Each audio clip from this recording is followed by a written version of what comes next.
We saw in Man vs. Bear Part 2 that both men and women have caused problems, trauma, abuse, and crimes. It doesn't matter who started the fight. Both sexes have done much wrong directly and indirectly towards themselves and each other.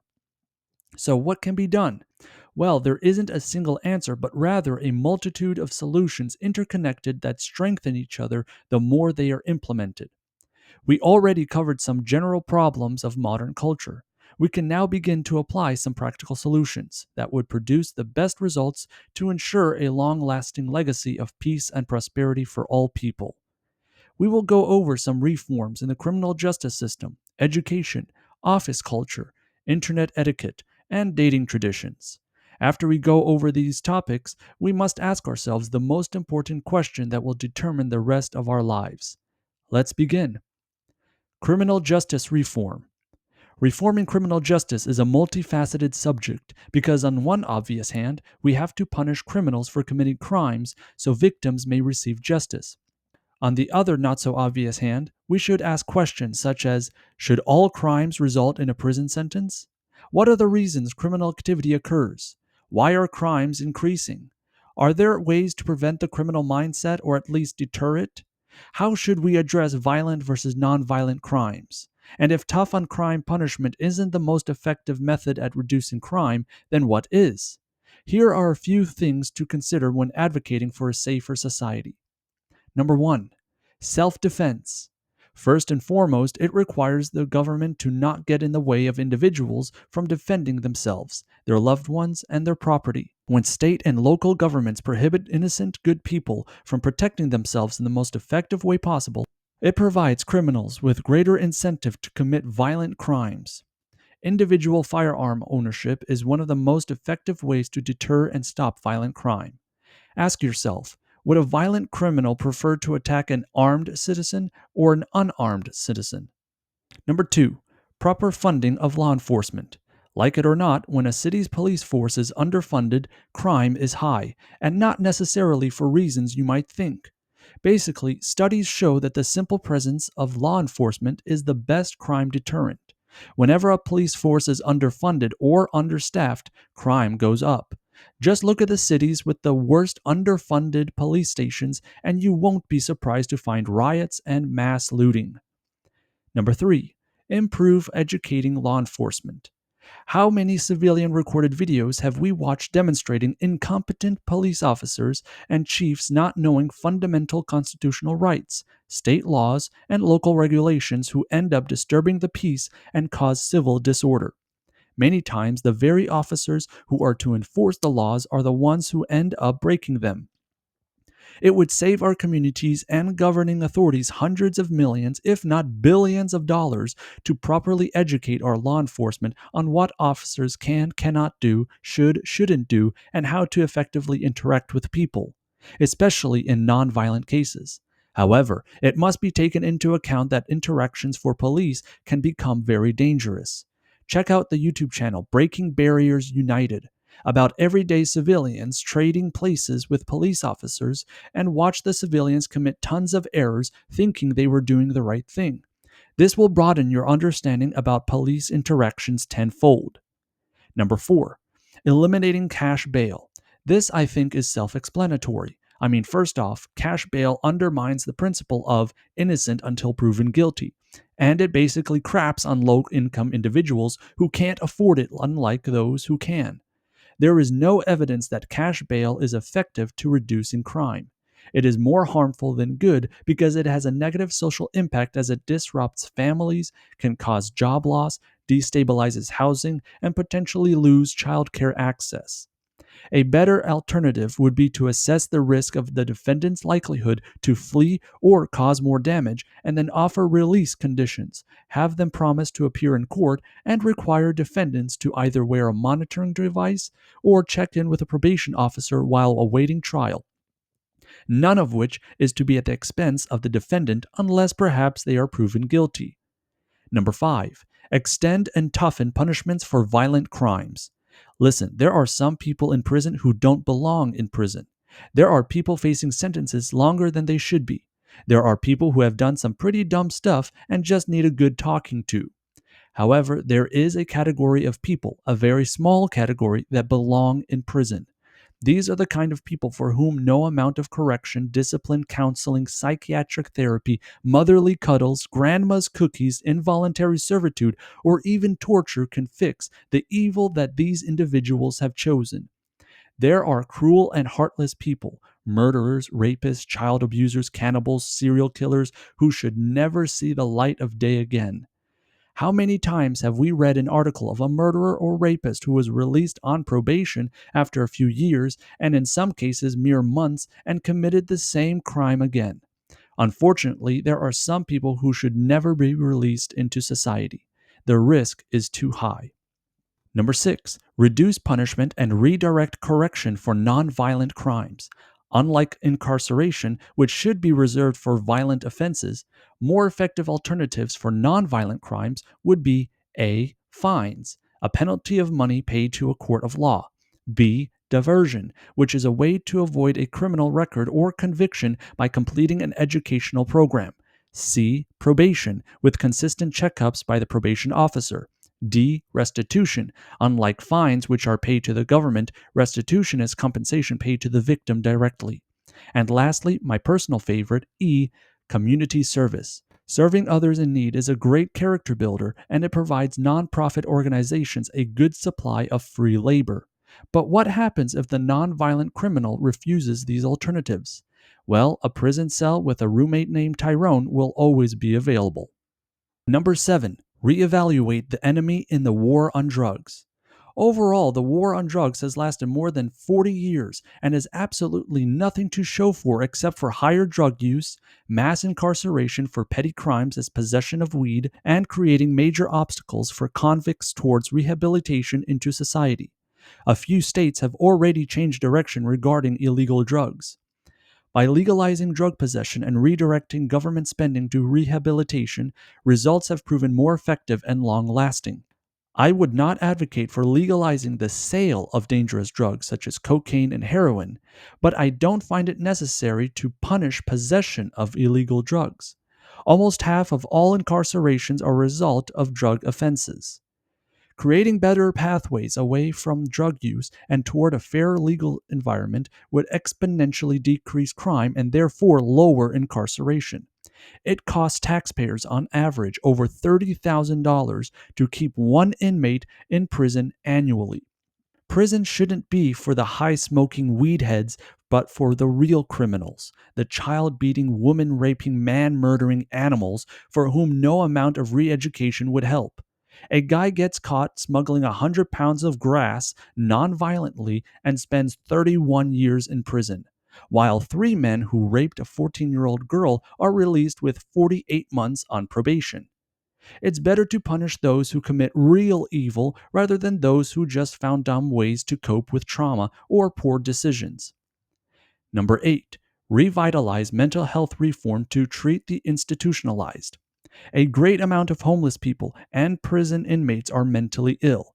If we are really serious about resolving homelessness and crime, one of the biggest targets would be mental illness. We ought to revitalize mental health clinics that provide temporary housing for mentally ill while they undergo treatment. Mental illness is a big problem in our reality, but making public benches anti-homeless is not the solution. Temporary housing and medical treatment is. Of course, it wouldn't be possible to fix criminal justice in one fell swoop without touching base on other issues. Many areas to improve upon to reduce crime and unnecessary incarcerations include A. Improve education through school choice and federal vouchers to homeschools.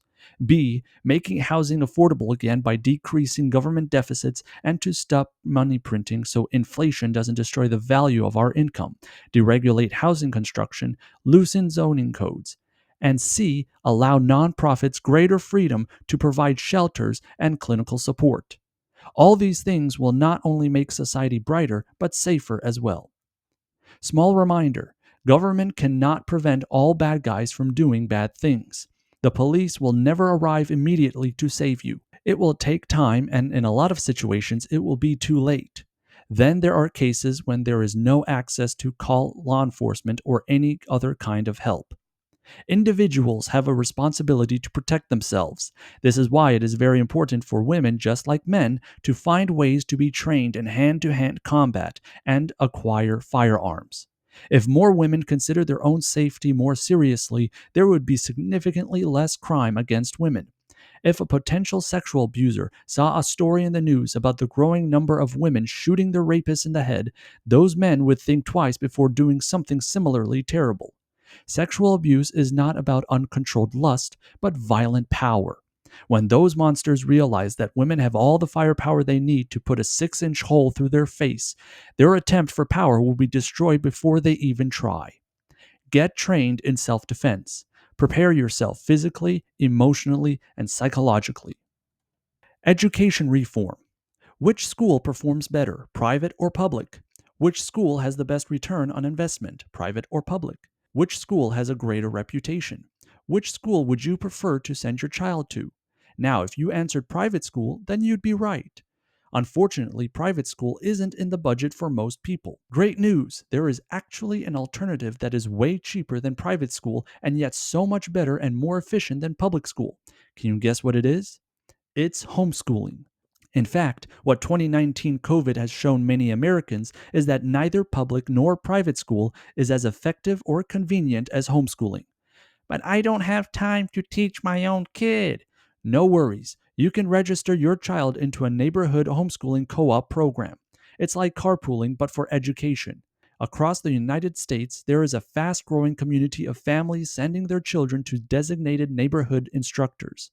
The expense of huge buildings of unnecessary proportions, disgusting excuse of food devoid of any nutrition, offices of redundant administrative workers, unmotivated, unprepared teachers, lack of individual focus for each student, broad, vague, and underperforming one size fits all factory based approach to students, all these expenses and ineffective methods drive the cost of education way higher than it should be. Homeschool co op programs have proven themselves to be more academically effective, financially economic, and socially safer. The federal, state, and local government has poured hundreds of billions of dollars into public education. Every year, we spend billions and billions more only to receive results that get worse and worse in proportion. Ironically, there seems to be a strong correlation between the increase of funding and the degradation of quality in public education. Quality of education is one of the greatest indicators in whether a child becomes a well rounded citizen or a criminal. Is there a better way? Yes, homeschool co ops. It already costs an average of $17,700 to teach a child in public school. If so much as a fraction of that funding could be granted to homeschool co ops, quality of education would improve dramatically and the number of children with better education would skyrocket. Office culture. How is a man to present himself at the office? Full suit attire, long sleeve shirt, well fit pants. If a man tried showing a bit of chest hair in front of a lady coworker, he would be sent to the HR department faster than you could say sexual harassment lawsuit. How is a woman to dress at the office? Well, you'd think she ought to dress like a man, long sleeve shirt and well fit pants. However, she's allowed to come in wearing a skin tight shirt, a mini skirt, stockings, and enough buttons unlatched to reveal a Grand Canyon of cleavage. And if a man dares to say that her attire is inappropriate or distracting, the man is labeled as a perverted bigot who doesn't appreciate the freedom women have strived for. Women want to dress sexy, but without people pointing out the fact of their sexiness. This is bad. Don't get me started on makeup. Why do women wear makeup anyway? To look more attractive? Who is the woman trying to attract? Is she trying to attract her coworkers? It's wrong to point it out as inappropriate behavior in a professional setting. Is she trying to look good for herself? Then she has a very low opinion of herself, thinking she's not beautiful enough to walk outside without putting on a couple layers of clown chemicals that will cause her to look much older in the future. This is bad. Why do women wear high heels? Those things are absolutely uncomfortable and impractical. The only reason high heels are worn is to accentuate the length and curvature of the legs in order to increase sex appeal, or in the least bit to make the woman feel taller because she hates her height. Either way, it is a psychological ploy to appear more sexually alluring to others. This is bad. Behavior with regards to increasing sex appeal should not be tolerated in a professional work environment. True equality would have women present themselves in the same manner as men: well fit long sleeve shirt, pants, no makeup, no high heels, and maybe no sparkling jewelry. Any woman who tries to act like Monica Lewinsky should have her employment terminated. And any man who indulges in a woman's flirtation or initiates sexual advances at the office should be fired immediately. The workplace is for work only, not printing pictures of your butt on the scanning machine. You want to get frisky with a coworker? Fine, but only after office hours. And even then, given the positions of the employees, it may pose a professional conflict of interest. The only thing you should be doing at work is working. Internet etiquette. I can't tell you how often I come upon a video in which a man bashes women over some toxic feminine traits, and the comments are full of dudes that agree with the extreme opinions about a small percentage of terrible women. I can't tell you how many times I've seen videos of women degrading men about toxic masculinity, and all the comments are chicks who agree with the extreme opinions over a tiny group of terrible men. I can't wait until we all realize that not all individuals who share a particular physical trait behave in like manner or have some unalterable behavioral characteristic. Most men are good, some men are bad. Most women are good, some women are bad. The good people are usually quiet, working and minding their own business as they go through life trying to figure things out. The bad people can be very loud, wanting attention and committing vile acts just to get it. Bad people are immature who probably never received a proper upbringing. And then there are monsters, people who may or may not had a cause to become bad, they nevertheless chose to be bad. Those monsters do not define the supposed groups with whom they share physical characteristics.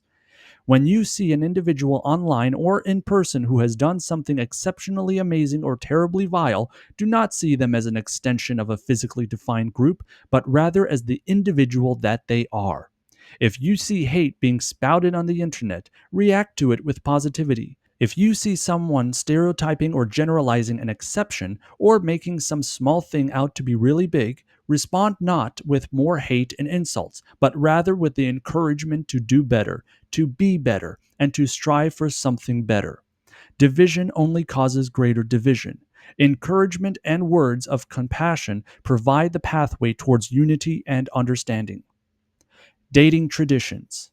Seeing the growing trend of men not actively seeking out women romantically because of embarrassing failures, the fear of being labeled a creep, or some other unintended negative consequence is making the dating world much tougher for both men and women. As for women, it can be scary being bombarded by news media and influencer content fear-mongering the dangers of monstrous men who deceive their prey and commit unspeakable horrors upon them. There are three ways to react: blame others and hate those who may or may not hurt you, blame only yourself and wallow in pathetic self pity, or hold yourself responsible for things you have control over and let go of the things you do not have control over. Unfortunately, it can be difficult for a man to find a good woman without being rejected for the dumbest reasons or lied to over vanity.